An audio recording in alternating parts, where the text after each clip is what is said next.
Hello guys, तर स्वागत आहे तुमचं आपल्या या धमाकेदार भागामध्ये. मित्रांनो, आज या सिरियलमध्ये एक धमाकेदार ट्विस्ट आलेला आहे. तर मित्रांनो, आपण हा व्हिडिओ शेवटपर्यंत नक्की पहा.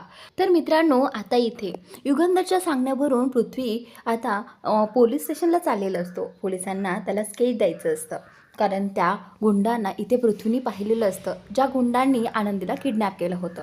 तर आता विद्याधर देखील त्यासोबत निघालेला आहे. विद्याधर बोलतो की पृथ्वी, तुला माझी मदत होईलच, एक काम करतो, मीही तुझ्याबरोबर येतो. असं म्हणत आता विद्याधर जो आहे तो पृथ्वी बरोबर पोलीस स्टेशनला जाण्यासाठी निघालेला असतो. तर आता समोर जात असतानाच तो विद्याधर बरोबर गाडीत बसलेला असतो आणि तो साईडने बाहेर इकडे तिकडे पाहत असतो. तर त्याच नंतर अचानक आता इथे पृथ्वीची नजर त्या गुंडांवरती पडते.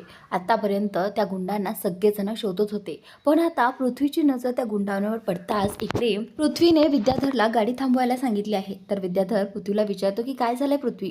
हे सगळं विचारण्याआधीच इकडे उत्तर देण्याआधी पृथ्वी जो आहे तो दरवाजा उघडून गाडीच्या बाहेर निघतो आणि लगेचच त्या माणसांपर्यंत पोहोचतो, जे माणसं पाणी पिण्यासाठी थांबले होते. धावत पळत सुटल्यामुळे त्यांना खूप तहान लागलेली असते आणि ते एका ठिकाणी पाणी पित असतात. तर त्याचवेळी आता पृथ्वीची नजर त्या दोघांवर पडताच पृथ्वी जो आहे तो लगेच जाऊन त्यांना पकडतो आणि इथे त्यांना पकडल्यानंतर तो बोलतो की आता तुम्हाला माझ्यापासून कोणीही वाचू शकणार नाही. तुम्ही जे काही आनंदीबरोबर वागला आहात ना, ते सगळं आता तुम्हाला फेडावं लागेल, त्या सगळ्याचे फळं भोगावे लागतील. तर आता इकडे ते गुंड जे आहे ते आता हातापायी करतात. पृथ्वी एकटाच असतो, पण ते मात्र दोघेजण असतात. ते इकडे आता विद्याधर पाहतो आहे की पृथ्वीला ते गुंड दिसले आहेत. विद्याधर त्या गाडीतून बाहेर येतो आणि आता बोलतो की अरे बाप रे, आता पृथ्वीच्या हे गुंड हाती लागले आहेत. काहीही करून या गुंडाला इथून निसटावं लागेल, नाहीतर पृथ्वीने जर सगळ्यांना बोलवलं, पोलिसांना इथे बोलावलं, तर काहीच खरं होणार नाही. तर त्याचमुळे आता इकडे त्या गुंडांना विद्याधर इशारा करतो की त्याला आणखीन जोराने मारा. तर आता इकडे त्या दोघांनीही पृथ्वीला पकडलेलं असतं. तर आता इकडे त्या दोघांनी पकडल्यामुळे पाठीमागून विद्याधरला वाटतं की आता याला कळणार नाही की पाठीमागून जरी मारलं ना तर हा बेशुद्ध पडेल. तर विद्याधरने एक लाकूड घेतलं आणि त्यानंतर त्याने पृथ्वीच्या डोक्यात घातलं. ज्या क्षणी त्याने ते लाकूड पृथ्वीच्या डोक्यात घातलं त्या क्षणी पृथ्वीला त्रास होऊ लागला आणि पृथ्वी जो आहे तो चक्कर येऊन खाली पडू लागला. तर त्याच नंतर आता इथे या गुंडांना विद्याधरने पळून जायला सांगितलं. आता इकडे विद्याधर जो आहे तो पृथ्वी पृथ्वी म्हणत आवाज देत असतो, पृथ्वी उठ, पृथ्वी उठ असं म्हणत आता इथे पृथ्वीला तो घरी घेऊन जातो. तर आता इकडे विद्याधर जो आहे तो आता पृथ्वीला घरी घेऊन जातो. घरी गेल्यानंतर सगळेजण घाबरतात आणि विचारू लागतात की पृथ्वीला काय झालं आहे. तर त्याचवेळी आता इकडे घरचे सगळेजण घाबरलेले असतात. युगंधर बोलतो की पृथ्वी, तू तर पोलीस स्टेशनला चालला होतास, मग हे सगळं तुझ्यासोबत काय झालं. त्यावेळी आता पृथ्वी युगंधरला सांगू लागतो की मला वाटेत ते गुंड दिसले होते आणि त्यांना पकडण्याचा मी प्रयत्न केला, पण तरी देखील त्यांनी मलाच पकडून ठेवून माझ्यावरती वार केला आणि ते तिथून निसटून पळाले. त्यावेळी आता विद्याधर जो आहे तो बोलतो की हो ना, मीही त्यांना पकडण्याचा प्रयत्न केला, पण इकडे पृथ्वीला लागलेलं असताना मला त्यांच्या मागे पळणं शक्य झालं नाही, म्हणूनच मी पृथ्वीला लवकरात लवकर घरी घेऊन आलो. त्यावेळी आता इकडे युगंधर जो आहे तो लवकरात लवकर डॉक्टरांना बोलवतो आणि पृथ्वीचं चेकअप करण्यासाठी सांगतो. तर आता इकडे पृथ्वी जो आहे तो बोलतो की काहीही झालं तरी ती माणसं पकडली गेले पाहिजेत, कारण ते खूप खतरनाक आहेत. त्यानंतर आता युगंधर जो आहे तो विद्याधरकडे पाहून कुठेतरी युगंधरला डाऊट येतो की हे या सगळ्यामागे कुठेतरी हा विद्याधर तर नाही ना, कारण पृथ्वीने सांगितलं होतं की त्या दोघांनीही त्याला पकडलं होतं. मग त्याच्या डोक्यावरती वार कोणी केला असावा, जर ते तिथे दोघेच जण होते तर आता कुठेतरी युगंधरला त्याच्यावरती डाऊट येऊ लागतो. तर त्यानंतर आता इकडे पृथ्वीचं चेकअप झाल्यानंतर युगंधर जो आहे तो पुन्हा एकदा पृथ्वीच्या रूममध्ये येतो आणि पृथ्वीच्या रूममध्ये आल्यानंतर इथे युगंधर जो आहे तो पृथ्वीला बोलू लागतो की पृथ्वी, हे बघ, अजूनही ते गुंड आपल्याला सापडलेले नाही आहेत. मला माहीत आहे तुझी तब्येत आता बरी नाही आहे, पण तरी देखील आपल्याला त्यांना शोधायला हवं.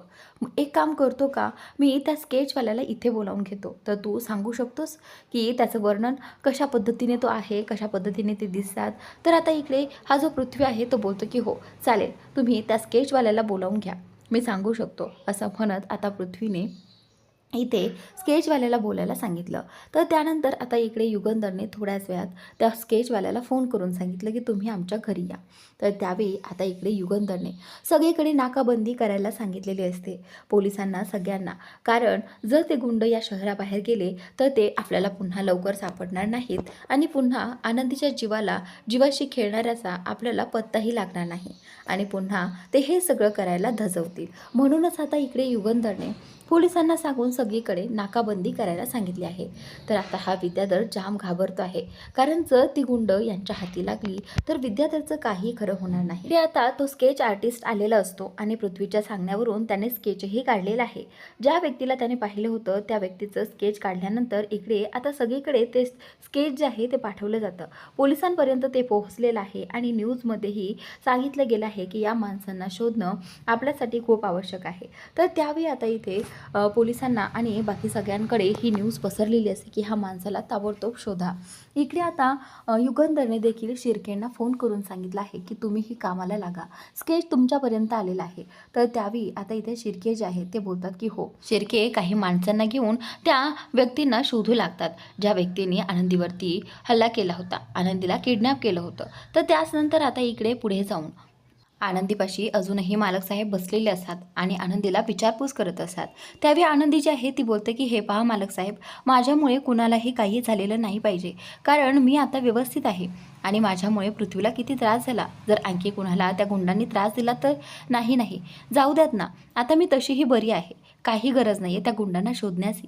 तर आता इथे मालक साहेब जे आहेत ते बोलतात की आनंदी नाही, आपण जर असंच त्यांना मोकाट सोडलं तर पुन्हा ते हे सगळं करायला धजवतील, त्यामुळे त्यांना मोकाट सोडणं हे माझ्या तत्वात बसत नाही. असं म्हणूनच आता इथे मालक साहेब जे आहेत ते शिर्केंच्या फोनची वाट पाहत असतात. इकडे शिर्के जे आहेत ते आता त्यांना शोधण्यामध्ये लागलेले असतात आणि पुढे जाऊन शिर्केंना एका अड्ड्यावरती त्यांची काही माणसं दिसतात. त्यावेळी तिथेही जाऊन ते विचारपूस करू लागतात. पण आता इकडे त्या दोघांपैकी एका माणसाला शिर्के तिथे पाहतात. त्यावेळी आता शिर्केची माणसं लगेचच त्यांना पकडण्यासाठी त्याच्या मागे धावतात. तो माणूस पळू लागतो आणि यांची माणसं पाठीमागे पळत असतात. त्यावेळी आता ह्या सगळ्यांनी मिळून त्या व्यक्तीला पकडलेलं आहे आणि तो दुसरा व्यक्ती जो आहे तो लपून बसलेला असतो. तर त्याचनंतर आता त्यांना वाटतं की आपलं काहीच खरं नाही आहे, आता आपण पकडले गेलो आहोत. तर आता शिर्केंची माणसं त्या माणसांना एवढी धोपटतात की त्यांना आता बोलायलाही येत नसतं. पण तरी देखील आता शिर्के बोलतात की तुम्हाला तोंड उघडावंच लागेल. या सगळ्यामागे नक्की कोणाचा हात आहे, हे सगळं तुम्हाला कोणी करायला सांगितलं आणि त्यासाठी तुम्हाला किती पैसे दिले.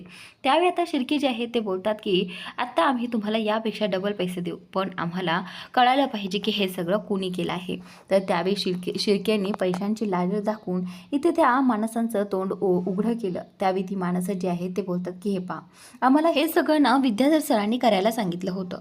हे ऐकताच आता इकडे शिर्केंना धक्काच बसतो की हा विद्याधर कसा आहे नेमकं, माणूस म्हणून याला जराही लाज वाटत नाही का एका माणसाच्या जीवाशी खेळण्याची. तर आता इकडे हे शिर्के जे आहे ते लगेचच युगंधरला फोन करतात. युगंधरला फोन केल्यानंतर इकडे युगंधरला ते सांगू लागतात की मालक साहेब, ते 2 माणसं जे आहेत ना ते पकडली गेली आहेत. तर आता मालक साहेब जे आहेत ते बोलतात की चला आत्ताच्या आता पोलिसांना फोन लावा आणि त्यांना पोलिसांच्या ताब्यात द्या. तर त्यावेळी आता मालक साहेब जे आहेत ते बोलतात की शिर्के, पण या सगळ्यामागचा सूत्रधार कोण आहे हे समजलं आहे का. तर त्यावेळी आता शिर्के जे आहेत ते बोलतात की मालक साहेब, या सगळ्याचा सूत्रधार दुसरं कोण असणार, तोही आपल्यातलाच आहे, तो म्हणजे तुमचा भाऊ विद्याधर. हे ऐकताच आता युगंधर जो आहे तो प्रचंड तापतो. तो बोलतो की काय, हे सगळं विद्याधरने केलंय, मला वाटलंच होतं, या लांडग्याशिवाय दुसरा कोणीच असू शकणार नाही. पण तरीही पृथ्वीचा त्याच्यावरती खूप विश्वास आहे ना, आपल्याला त्यासाठी काही पुरावे लागतील जेणेकरून पृथ्वीला आपल्यावरती विश्वास बसला पाहिजे. तर त्यावेळी आता इथे हा शिर्के जे आहेत ते बोलतात की हे पहा मालक साहेब, तुम्ही काळजीच करू नका, जेव्हा या दोघांनी तोंड उघडली होती त्यावेळी आम्ही रेकॉर्डिंग करून ठेवलेली आहे. या माणसांचा आवाज सगळं काही आम्ही रेकॉर्ड केलेलं आहे आणि याआधीही पृथ्वीची त्यांच्याशी भेट झालेली आहे, त्यामुळे पृथ्वी नक्कीच ते सगळं ओळखू शकेल. तर आता इथे युगंधर जो आहे तो बोलतात की शिर्के, तुम्ही ताबडतोब तो मोबाईल सगळं काही घेऊन घरी या, मला आता सगळं काही इथे या सगळ्यांसमोर उघड करायचे आहे. तर त्यावेळी आता शिर्के जे आहे ते बोलतात की हो नक्कीच मालक साहेब, आम्ही येतच आहोत, त्याआधी पोलीस येईपर्यंत आम्ही थांबतोय आणि मग एकदा की त्यांना पोलिसांच्या हवाली केलं तर आम्ही तिकडे जायला मोकळे. तर आता इकडे मालक साहेब जे आहेत ते बोलतात की ठीक आहे. तर आता इकडे मालक साहेब प्रचंड चिडलेले असतात. मालक साहेब पृथ्वीला आवाज देतात. पृथ्वीबरोबर मालक साहेब सगळ्यांनाच आवाज देतात.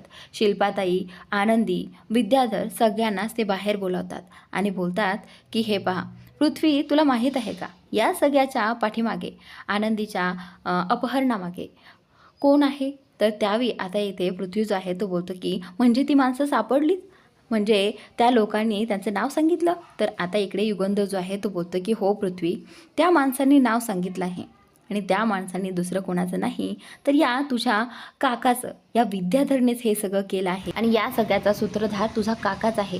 हे ऐकल्यानंतर आता विद्याधर जो आहे तो बोलतो की हे बघ पृथ्वी, हे सगळं खोटं आहे. पृथ्वी, युगंधर मला फसवतो आहे, तुझा बाप मला फसवत आहे. पृथ्वी, त्याच्यावरती विश्वास ठेवू नको. त्याला फक्त एवढंच पाहिजे आहे की आपल्या दोघांमध्ये फूट पडावी आणि म्हणूनच तो माझ्या विरोधात असे कटकारस्थानं रचवत आहे. त्यामुळे पृथ्वी, त्याच्यावरती विश्वास ठेवू नको. तर त्यावेळी आता पृथ्वी जो आहे तो बोलतो की म्हणजे तुमच्याकडे पुरावा काय आहे? तुम्ही कसं काय बोलू शकतात की हे सगळं काकाने केलं आहे? त्यावेळी शिर्के तिथे येतात आणि शिर्के बोलू लागतात की पुरावा इकडे आहे. त्याचनंतर आता शिर्के आल्यानंतर इकडे आता शिर्के जे आहे ते बोलतात की माझ्याकडे पुरावा आहे ना. तर आता विद्याधर जो आहे तो बोलतो की कदाचित त्यांना पुरावा हाती लागला आहे. तर विद्याधर इथे एक अंगावा करतो. विद्याधर लगेचच युगंधरकडे जातो. धावत गेल्यानंतर युगंधरला बोलतो की ए दादा, हे बघ, मला अडकवण्याचा प्रयत्न करू नकोस हा. मी काहीही केलेलं नाही आहे. उगाच लोकांना पैसे देऊन माझं नाव पुढे करशील आणि या सगळ्यात मला अडकवशील. हे बघ, ही चूक तू करू नकोस. त्यावेळी आता इथे सारखं सारखं विद्याधर म्हणत असं की हे बघ पृथ्वी, या दादानेच लोकांना पैसे देऊन माझं नाव बदवून घेतलं असणार आहे आणि मला खात्री आहे. त्यावेळी आता इकडे युगंधर जो आहे तो बोलतो की हे बघ, हे असं काहीच नाही आहे. मी कुणालाही काही पैसे वगैरे दिले नाही आहेत आणि तुझी खरी लायकी हीच आहे. तू हेच करू शकतो, दुसरं काहीच नाही. तर शिर्के तिथे येतात आणि शिर्के सगळ्यांसमोर ती जी काही गुंडांबद्दलची जी काही रेकॉर्डिंग केली होती, गुंडांनी जे काही त्यांचं उत्तर दिलं होतं, वधवून सगळं काही सांगितलं होतं की हे सगळं विद्याधरनेच आम्हाला करायला सांगितलं होतं आणि त्या कामाचे आम्हाला पैसेही दिले होते. ही सगळी रेकॉर्डिंग इथे त्या गुंडांची इथे सगळ्यांसमोर ऐकवली. आणि त्यावेळी आता इकडे विद्याधर जो आहे तो बोलतो की नाही पृथ्वी, अजूनही तू यांच्यावरती विश्वास ठेवू नको. हे सगळं मी केलेलंच नाही आहे, उगाचच माझं नाव घेत आहेत.